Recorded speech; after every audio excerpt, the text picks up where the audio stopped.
여러분 안녕하십니까? MCN TV 건강입니다. 오늘 우리가 알아볼 MCN TV 건강은요, 어린이에게 흔히 발생하는 중이염에 대해서 알아보겠습니다. 이 중이염은요, 감기의 합병증으로 우리 어린아이들이 감기를 앓고 나면 꼭 따라오는 소아에서 귀통증을 일으키는 가장 흔한 질병이라고 합니다. 오늘 이 중이염의 원인과 그리고 치료 방법 등에 대해서 자세히 알아보도록 하겠습니다. 오늘 도움 말씀 주실 홍석의료원 이비인후과 김용민 과장님 나오셨습니다. 과장님 안녕하십니까? 안녕하세요. 네. 네, 오늘 우리가 알아볼 질병은 중이염인데요. 정말 많은 아이들이 중이염 때문에 고생하고 있어요. 통계를 보니까 생후 3세까지는 적어도 80% 이상의 아이들이 한 번 이상 중이염을 앓고 있다고 합니다. 이 중이염 어떤 질병입니까? 설명 부탁드립니다. 네. 중이는 귀 구조 중에서 귀 구조를 크게 외이, 중이, 내이로 나눕니다. 외이는 귓바퀴부터 고막까지를 외이라고 하고, 내이는 청신경이라든가 전정신경이 들어있는 골부를 내이라고 하고, 외이와 내이 사이를 이제 중이라고 합니다. 중이염은 이런 중이에 생기는 모든 염증 형상을 지칭하는 질환명입니다. 중이염의 분류를 일단은 짚고 넘어갈 것 같습니다. 중이염은 임상적으로 화농성 중이염과 삼출성 중이염으로 나눕니다. 화농성 중이염은 고막 천공이 있으면서 화농성 분비물이 있는 질환이고요. 네. 삼출성 중이염은 그런 급성 입통이나 발열 같은 그런 급성 증상 없이 그냥 고막 내에 삼출액이 고이는 그런 중이염을 삼출성 중이염이라고 합니다. 그리고 이제 발병부터 경과 기간에 따라서 3주 이내면 급성 중이염, 3주에서 3개월 이내면 아급성 중이염, 3개월 이상 되면 만성 중이염이라고 합니다. 그렇지만 중이염은 되게 이제 일반적으로 이렇게 세 가지로 분류를 하겠습니다. 급성 화농성 중이염과 만성 삼출성 중이염, 만성 화농성 중이염 이렇게 세 가지로 나눌 수 있는데요. 급성 화농성 중이염은 그냥 급성 중이염이라고 합니다. 이것은 그런 발열이라든가 이통 등의 그런 급성 증상과 함께 고막의 팽윤이라든가 또는 고막이 천공되면서 화농성 이루가 나오는 그런 중이염이 되겠고, 만성 삼출성 중이염은 그냥 삼출성 중이염이라고 하는데, 이런 급성 화농성 중이염에서 나타나는 급성 증상이 없이 고막 내에 삼출성 그런 삼출액이 고여서 있는 중이염을 말합니다. 삼출액의 성상에 따라서 장액성 중이염, 점액성 중이염, 화농성 중이염 이렇게 나누기도 합니다. 만성 화농성 중이염은 이제 주로 성인에서 발생하는 그런 중이염이 되겠는데, 고막의 천공과 만성적인 이루라는 그런 특징적인 증상을 갖고 있는 중이염이 되겠습니다. 이 중에서 소아에서 호발하는 것은 급성 중이염과 만성 삼출성 중이염이 되겠습니다. 만성 삼출성 중이염의 경우에는 급성 중이염에 속발해서 발생하기도 하고, 그런 감염 없이도 생길 수 있겠습니다. 그림을 보시면은 이게 지금 정상적인 고막인가요? 네, 그렇죠. 정상적인 고막입니다. 고막은 반투명한 막으로서 이경으로 관찰했을 경우 안에가 이렇게 들여다보겠습니다. 이게 검게 보이는 부분이 이제 이관의 입구가 되겠습니다. 이관이라고 이따 설명해 드리겠지만 이관의 입구가 되겠습니다. 거기에 비해서 급성 화농성 중이염은 고막의 발적과 팽윤 그리고 고막이 탁하게 됩니다. 안에 화농성 분비물이기 때문에 이걸 이제 급성 중이염이라고 하고, 삼출성 중이염 중에서 장액성 중이염이 되겠습니다. 역시 정상 고막하고는 틀리게 안에 뭔가 차 있는 듯한 느낌이 있습니다. 이것에 그런 내용물을 뽑아보면 이렇게 맑은 액체가 되겠습니다. 장액성 중이염이고요. 이 경우 굉장히 심한 것 같은데요. 네, 점액성 중이염하고 장액성 중이염은 되게 육안으로 구분이 되기도 하지만 안 되는 경우도 있습니다. 그러나 이것을 내용물을 뽑아서 보면은 이렇게 점액 모양으로 끈적끈적한 액체가 차 있는 것을 알 수 있습니다. 네, 과장님, 이 귀에 염증이 생기는 원인에는 어떤 것들이 있습니까? 예. 중이염이 생기는 원인은 크게 이관 기능의 장애와 그다음에 중이로의 감염, 그리고 그 밖에 환경적인 요소 이런 것으로 나누어 생각해 볼 수 있습니다. 그 중에서 그 이관 기능의 장애는 그 아까도 그 그림에서 말씀드렸듯이 그 이관이라는 것은 그 귀하고 중이의 그 귀하고 코하고 연결되어 있는 관인데 이 기능에 장애가 있을 경우 그 중이염, 되게 삼출성 중이염이 생기게 됩니다.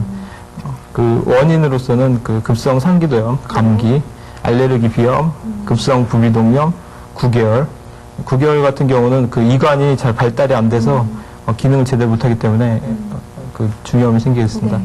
아데노이드는 이제 그 코 부위, 이관의 코 입구 부위에 이제 생기는 그 편도 조직인데 이 아데노이드가 크면 이관을 막아서 이 장애가 오겠고 급격한 기압 변동, 그리고 빈강의 종양 등이 그 이관 기능에 장애를 주겠습니다. 그 소아의 경우에는 그 성인에 비해서 이관이 그 위치가 더 수평으로 위치하고 상대적으로 내경이 넓고 짧아서 그 이관의 기능이 이제 환기와 배설인데 그런 생리적 기능을 못하니까 소아에서는 성인에 비해서 중이염이 더 잘 생기겠습니다. 그 밖에 이제 미생물의 감염으로 바이러스 감염과 세균 감염이 있겠고요. 그 밖에 요소로서 이제 계절적인 요소는 이제 중이염은 그 겨울하고 초봄 사이에 잘 생기게 됐습니다. 그 환경적인 요소로서 그 집안에 그 담배를 피우는 사람이 있으면 그 간접 후연의 영향으로 그 중이염이 더 잘 생기는 걸로 되어 있고요. 그 부모가 중이염에 잘 걸리면 그 자식도 그 중이염에 잘 걸리겠습니다. 그리고 이제 모유 수유보다 분유 수유를 먹이나기 위해서 중이염이 잘 걸리고요. 영양 상태가 나쁘다든가 알레르기성 체질이 있다든가 그 면역 기능이 저하되어 있다든가 그 유아원이나 유치원 다니는 아이들이 그 집에서 혼자 지내는 아이들보다 더 중이염이 잘 걸리겠습니다. 그리고 공해도 이제 중이염의 그 발생에 그 기여를 하는데요. 그 시골에 사는 아이들보다 도시에 사는 아이들이 중이염이 더 잘 걸리겠습니다. 그렇군요.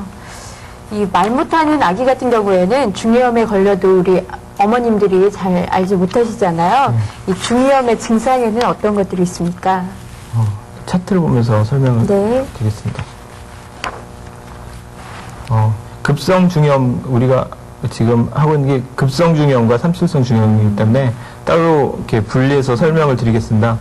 급성 중이염 같은 경우에는 그 발열이라든가 그 식욕부진, 구토, 설사, 그다음 무력감, 그런 급성기 증상과 함께 그 이통이 생기게 됩니다. 이통은 주로 그 박동성 이통이 되겠습니다. 쿡쿡 쑤시는 그 박동성 이통인데 그 말 못하는 아이들 같은 경우에는 울고 보채거나 또는 이제 귀를 잡아다니는 신용을 하게 되겠습니다.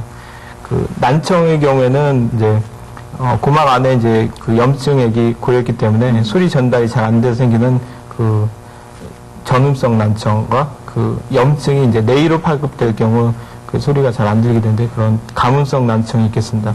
이명은 이제 박동성 이명이 들겠고 그 아까 그 화농성 중이염 그 그림을 보셨듯이 그 고막이 안에 있는 이제 화농성 그 염증액이 이렇게 자꾸 만들어지게 되는데 그 압력을 견디지 못하고 터질 경우에는 그 이루가 생기겠습니다. 삼출성 중이염은 이제 그 이런 급성 중이염하고 다르게 그 급성기 증상이 없이 그 고막 안에 이제 물만 고이는 그런 중이염이기 때문에 주로 이제 전음성 난청과 이명, 그다음에 이폐색감, 그 자성강청이라고 그 딴 사람이 말할 때는 잘 안 들리고 본인이 얘기하는 거 들리는 그런 자성강청 증상이 있겠습니다. 평소에 열이 나고 또 평소와는 다르게 신경질적인 반응을 보일 때 또한 귀를 자주 잡아다닌다면 중이염을 의심하셔야겠군요. 예. 과장님, 만약에요, 이 중이염을 치료하지 않으면 어떻게 되나요? 굉장히 위험할 것 같은데요. 대부분 급성 중이염은 2주 내지 4주 만에 완치가 됩니다. 그러나 그 석회 침착이라든가 고막 천고, 그다음에 난청, 전음성 난청, 가문성 난청 등의 그런 후유증이 생길 수 있고 만성 중이염으로 이행하기도 합니다. 그런 후유증이 있고 합병증으로는 이제 축두골레 합병증이라고 이제 급성 유양동염, 안면신경마비, 주체염, 화농성 미로염 이게 이제 그 중한 그런 질환이 되겠습니다. 그 두 개의 합병증으로는 수막염, 경막의 농양, 정맥동염, 뇌농양 이런 그 치명적인 합병증도 생길 수 있겠습니다. 과거에는 이제 항생제가 잘 발달되지 않았을 때는 이런 합병증이 많아서 급성 중이염 걸리고 나서 그 생명이 위험한 적도 있었지만 요즘에는 그 항생제가 잘 발달되어 있기 때문에 이런 합병증은 드물겠습니다. 빨리 치료하지 않으면 정말 이와 같이 위험한 단계까지 갈 수 있겠군요. 우리 부모님들, 자녀분들이 중이염 증세가 있다면 빨리 병원으로 데려가셔야 할 것 같아요.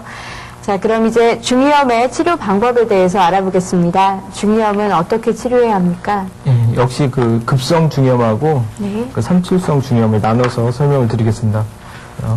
급성 중이염의 경우에는 그 심신의 안정과 충분한 휴식을 취하는 게 좋겠고요. 그 항생제는 약 10일 정도 투여하게 되겠습니다. 네. 만약에 고막이 천공돼서 그 화농성 이루가 나온 경우는 국소 이용에 그 물약을 같이 사용할 수 있겠고, 네. 그 통증이 심하기 때문에 소염 진통제하고 그 비점막 수축제를 같이 사용하겠습니다. 그리고 이제 아까도 그림에서 보셨듯이 그 고막이 팽년된 경우에는 통증이 심하기 때문에 그 통증을 완화하기 위해서 고막절개라든가 고막천자의 방법을 사용하겠습니다.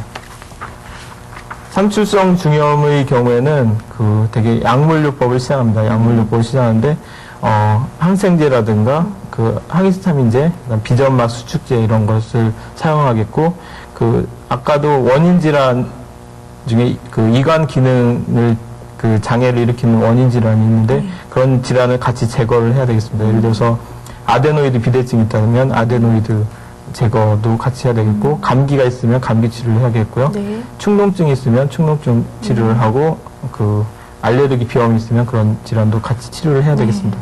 그리고 이제 상기도 그 감염의 증거가 없으면 이관 통기법이라고 해가지고 코 뒤에 이제 이관 입구에다가 바람을 집어넣어가지고 강제로 통기하는 방법도 있습니다. 이런 약물요법으로 이제 치료가 안 되는 경우에는 수술적 처치로서 환기관이라고 환기관을 그 고막에다 삽입하는 수술을 할 수도 있겠고, 그 아데노이드 제거 수술은 이제 반복적으로 그 중이염이 생긴다든가 하면 이제 아데노이드 제거 수술도 같이 할 수 있겠습니다. 네. 과장님, 이 중이염은 얼마나 치료해야 합니까? 아이가 아프지 않다고 하면 치료를 중단해도 되나요? 급성 중이염 같은 경우에는 일단 약물 치료를 하면 그 입통이라든가 발열 같은 증상은 소실되게 됩니다. 그렇지만 그 부모님들이 그런 급성기 증상이 사라진 것만 보고 치료를 중단하게 되면 그 급성 중이염은 삼출성 중이염으로 넘어갈 수 있기 때문에 그 주기적으로 급성 중이염에 걸렸어도 주기적으로 그 고막 검사를 해서 삼출성 중이염 여부를 계속 관찰하는 게 중요하겠습니다. 삼출성 중이염은 그 일단 약물 치료를 하는데요. 그 잘 낫지 않는 경우가 많습니다. 그래서 대개 1개월 정도 약물 치료를 해서 약물 그 효과가 없을 경우 그 환기관이라고 하는 고막에다가 환기 튜브를 삽입하는 수술을 하게 됩니다. 이런 수술을 하는데 그 약물 치료를 하면서도 조기에 수술을 해야 될 경우가 있습니다. 그런 경우는 이제 양측성으로 삼출성 중이염이 있다든가, 양측성으로 난청이 심하다든가, 또는 그 말이 늦는다든가 아이들이, 또는 행동장애 잘 들리지 않아가지고 그 수업 시간에 엉뚱한 짓을 하거나 그런 행동장애가 있다든가, 또는 그 고막 소견상 고막의 구조적 변화가 있다든가, 또는 항생제에 거부 반응이 있어가지고 항생제를 사용할 수 없다든가, 또는 그 급성 중이염이 자주 재발하는 아이들은 약물 치료를 하는 중에서도 조기에 수술을 해야 되겠습니다. 그에 반해서 이제 한측 일측성 삼출성 중이염이라든가 그 2세 이후에 발생한 중이염이라든가 그 고막 내 그 기수면이라든가 기포가 보이는 그런 중이염이 있습니다. 그런 중이염은 수술적 치료를 미루고 그 좀 더 지켜보고 그런 게 좋겠습니다. 선생님, 만성 삼출성 중이염만 있을 때는 어떤 증상이 나타납니까? 그 삼출성 중이염은 아까도 말씀드렸듯이 그 이통이라든가 발열 등의 그런 급성기 증상 없이 고막 안에 삼출액이 고이는 그런 중이염입니다.